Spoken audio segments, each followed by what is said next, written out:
Origin Chess, reaction. This is an incorrect review of Cyberpunk 2077 by the channel Max0r. I don't know. So yeah, but people are telling me to react to this channel. I'm like, why the hell not do this Cyberpunk one? Because it was one of the most hyped game of all time, and it kinda didn't deliver. It's an understatement. So let's watch this one. Remember, if you like my reaction, don't forget to like and subscribe. So I know which type of videos to react to more, which type of channels to react to more. Check out the reaction I did. There's a link in the description. Check out the cards, check out the ink cards. And yeah, let's watch it.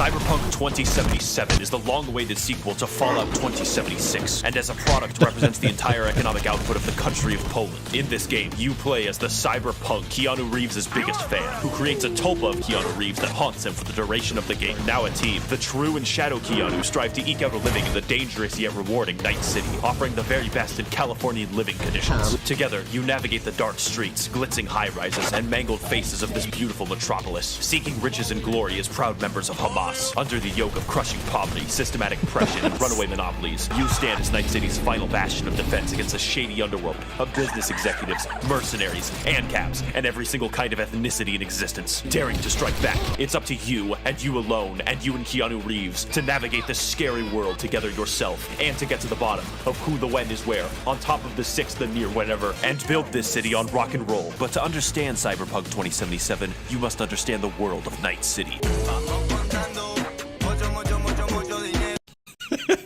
That few minutes, just first minute, explain everything about this game. I don't know, man. Cyberpunk didn't have much, I don't know how to say, but replayability, I guess. I played it and like, yeah, right, it was fine, right? If I avoid all the issues, it was fine. When I play it again, I don't think so. Yeah, it didn't feel the same, even though the effort was way too big in this one. And the other issue is, like, even I have GTX 1080, which is not that weak, right? It's just few generations ago it was really powerful. I've yet to come across any game that doesn't play good enough in the graphic card. And yet Cyberpunk, the settings that I use, right, to play the game look so horrendous, right? All the textures and shit blurring out, and it was just horrible experience all over. But even that I glossed over, but I don't know, the game wasn't that good.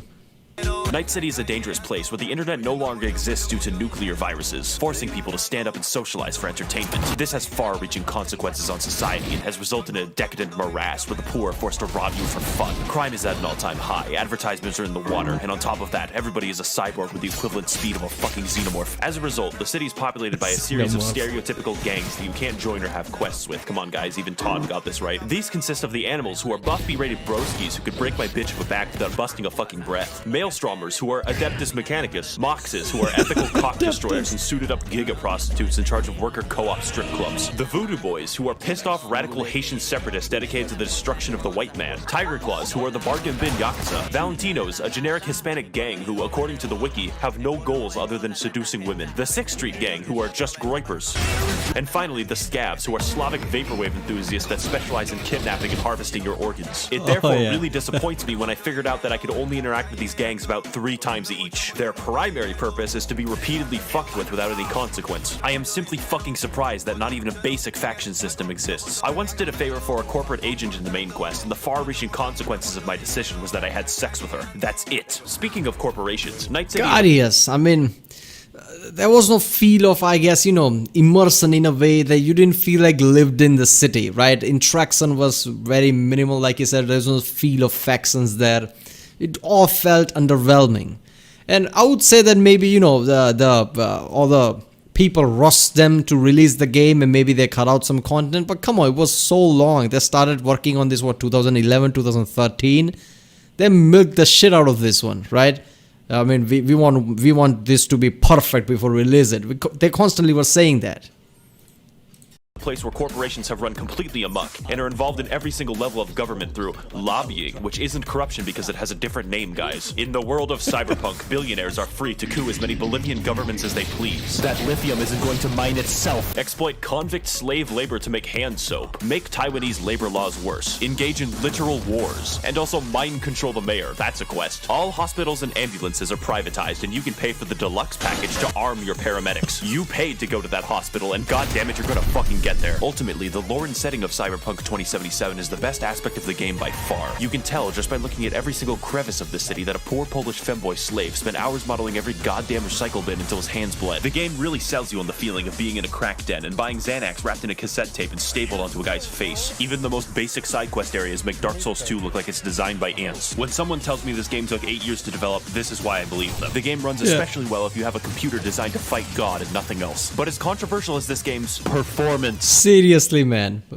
I mean, it's not that it runs bad. I'm okay with playing at, I don't know, medium. As soon as I said that, my heart just hurt a bit. Medium quality, sure. But even in the medium quality, it looks like shit, right? If it's not a higher quality, as soon as you start to lower it, everything looks like shit. All the lighting, all the textures looks weird, blurred out, and god.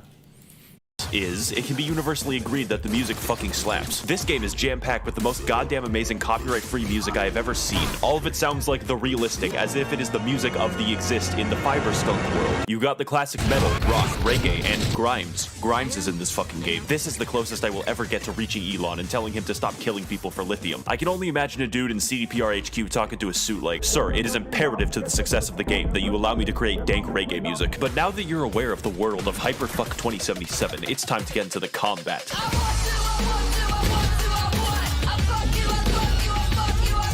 When you first play the gameplay mechanics won't seem that complex, and every enemy is kind of a bullet sponge. This will persist until you unlock the gigantic mantis blades that protrude from your arms and fly 15 feet forward into most enemies like a xenomorph. This is the only goddamn RPG besides Skyrim where melee isn't just viable, it's fucking optimal. I didn't even try to hack or do stealth after I figured this out. Ultimately, the game isn't afraid to let you break it in terms of damage numbers and lets you experiment with maybe 2 or 3 different main special. I didn't play it like that, but god, that does sound better. I like stealth, but I have this metallic blades.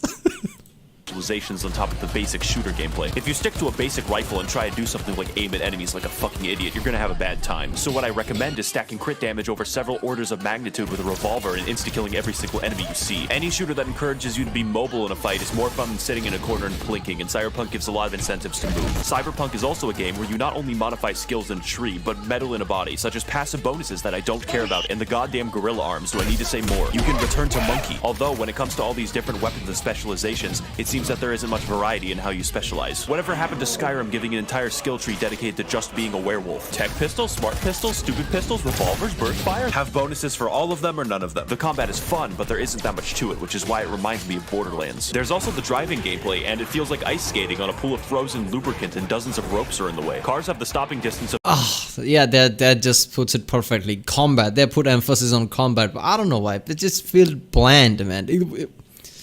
I guess they tried to empty it up so much and try to make it more, I guess, advanced because it's Cyberpunk universe. It felt a bit bland because it was like he said, at the start it feels like bullet sponges, right? Then you have this kind of metallic arm, you can just, spam the shit out of things. It didn't feel complex as it should. Of several fucking city blocks and want to drift for literally every turn. It is faster in this game to delete your save file and create a new one if you want to travel back to your fucking house. This is because Night City ran out of rubber in the year 2040 and have subsequently been making tires out of the increasingly rotted corpse of the Michelin Man. When it comes to the open world or dynamic gameplay, I'm really glad that it didn't take the GTA 5 route where you play tennis once and then get fucking bored. Mr. Boss for the win here, and in this video I'm going to be showing you guys a full-length tennis match. Instead, the game saturates itself with small, numerous side quests where 90% of the time you're paid to go somewhere, kill everyone, and then leave with no nuance. The side quests are the dynamic gameplay. This isn't a game where you go hunting. My biggest issue with the entire game thus far is that the side quests are either William Shakespeare fucking masterpieces, or they have micro-stories that are summarized in 2 sentences. Let's walk through a side quest. You go to drive a weird guy somewhere, he gets out of the car, goes to the store, oh no, he actually robbed the store, then you kill everyone. Congrats, the quest is over, no further development, fuck you. I would trade 8 of these fucking quests to get a decent one. It's like you're playing a weird mixture between Fallout New Vegas and Yeah, the side quest thing. I mean, how the fuck creators of Witcher 3 did this shit? I mean, that's what I'm thinking. Look at the Witcher 3 and all the side quests and, the thing behind them. You felt them when you did that, right? It felt fun playing Witcher 3 and side quests. Like, oh, what's this? What small story or whatever deviation this is gonna be? It's Cyberpunk, like, what the fuck was that?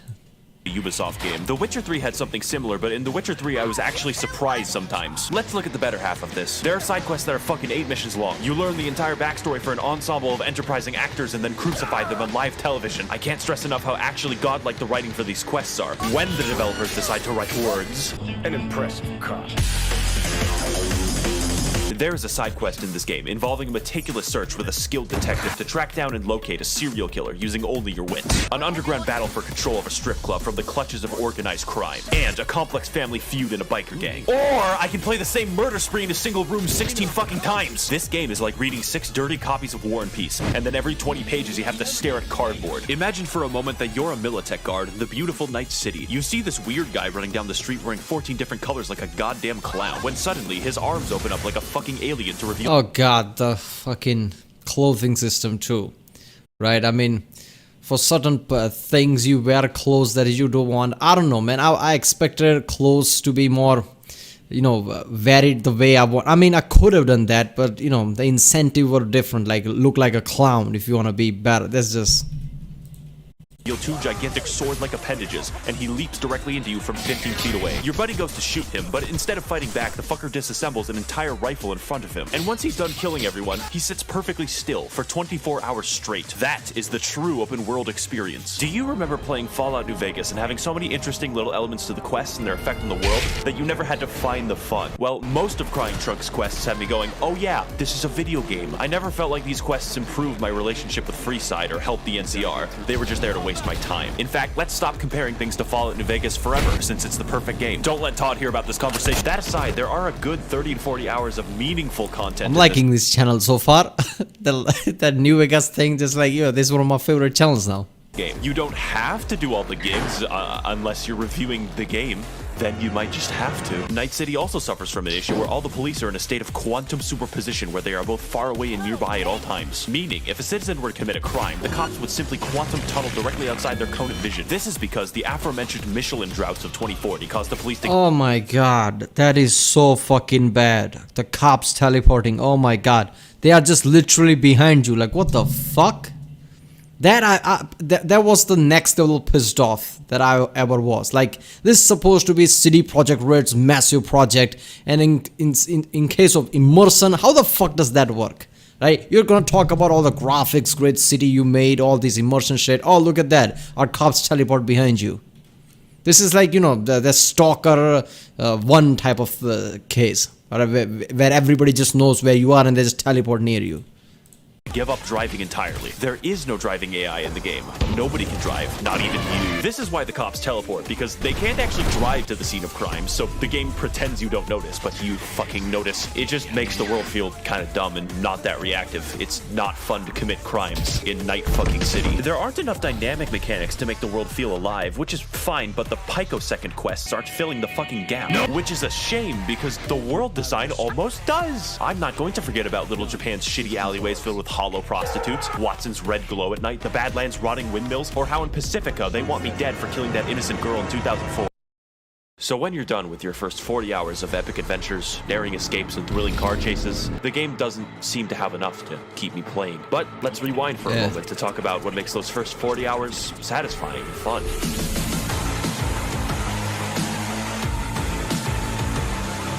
Spoilers for the rest of the video. I've saved this part for last in case you're a child or seeing this 10 years from now after Mekaji's world takeover, in which case like The Witcher 3, the main quest is actually not written by guerrillas. In the years following Skyrim's release, Polish scientists were able to extract and locate the hidden element known as being fucking subtle, and are mostly able to apply it to the world of Cyberpunk 2077. The game is willing to stop and give you quiet moments with the characters, as if they're written to be like people, and not the apes that live near Ubisoft Montreal. Speaking of characters, the main quest is primarily comprised of V, the world's last schizophrenic, and Keanu Reeves, who plays as himself, and even then he's improperly cast. Are you still rolling? It's hard to see Keanu as a super badass through his overacting voice, but that's okay because the game does everything— Oh my god, Keanu became a meme. The coolest guy ever, right? John Wick and everything. Because of Cyberpunk, he became a meme. else in its power to make sure that you think he is badass, and it works. The sections where you play as Johnny are straight up power fantasies where you use Keanu's dashing looks to invoke the mythical female orgasm. enthusiasm. The story of Cyberpunk is one where the true and shadow Keanu begin in opposition, but through a slow web of corporate entanglement, gang warfare, and strip club participation, learn to love one another and grow as people, except only Johnny grows as a person. This is for the best, because V can look like Peter Griffin, and goddammit, I want to roleplay as Peter fucking Griffin. The game also introduces villains that I love and can understand their fuck mentality. For most villains, like Placide, you don't even think of them as villains, just people acting in their own interests, like Stalin. Cyberpunk is able to effectively frame its struggles. It's supposed to be corporate world, right? It's all business. Mentality carries over.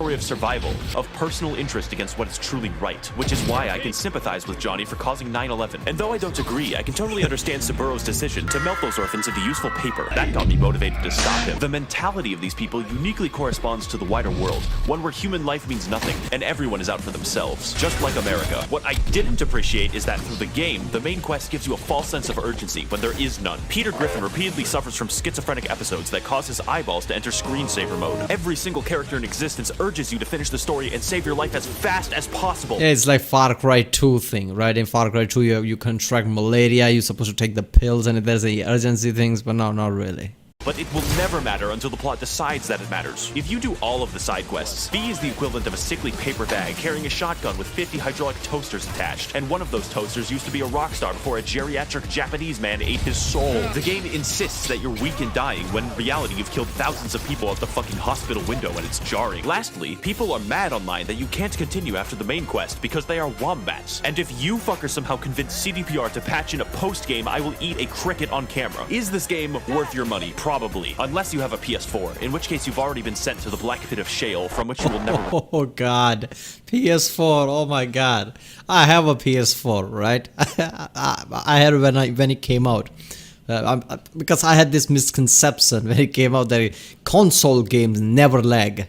I don't know why I had that misconception at the time, so I bought PS4 then realized, holy shit, I think it was Assassin's Creed Unity, where I realized like, oh, that's not the case. Then I built a PC again because I'm a PC guy from the start. So I have a PS4 somewhere. God, this is just horrendous. Return. I'd like to thank the monetary contributions of the oil barons and media conglomerates that fund my channel and keep it operational. If you would like to contribute your blood diamond money harvested from the recesses of African child labor, you can head to my Patreon to learn more. God, this guy is good, man. I didn't know this channel existed. There's Seth, there is also this Max0r guy. I love this channel so far. He just said all this shit in, I guess, he was talking so fast and yet it was so fun. In just 12 minutes, he just explained Cyberpunk. Look, is Cyberpunk worth your money? I'm one of those guys, right? That CDPR fucked up, right? Somewhat. It's still better, not at the level of what CDPR should deliver, but it's still fine, right? So if you have money, sure, buy it. You know, it'll just help CDPR, and I'm sure this is one of those companies who learns from their mistakes and will be better. I guess next Witcher game, right, if they have enough money, will be even better, I guess. But as far as, as far as AAA game goes, is it good? Not really, right? It's really bad in some areas that it just breaks the immersion. Why would you play a game like this if you don't want to be immersed in this world, right? Witcher 3 and all of its DLC and whole package, if you start playing it, never played Witcher 3 before, you could just sit there for hours and hours, for weeks and months, and you'll be like, holy shit, this was good, 80 hours in or whatever, right? 100 hours in. But Cyberpunk, I get bored after certain times. The combat doesn't feel great. The cop thing that he said, because cops can drive cars. I mean, Rockstar must be laughing there, like, see boy, it's not so easy to do. This just gives you a whole another appreciation for Grand Theft Auto, right? Because how easily they do it. But yeah. Right, well, that was an incorrect review of Cyberpunk 2077 by the channel Max0r. If you like my reaction, don't forget to like and subscribe so I know if I should do more reactions on this channel or not. Comment down if you want me to react to any specific videos from this channel or any other. Check out the link in the description, check out the cards, check out the in cards, and yeah, I'll see you next time.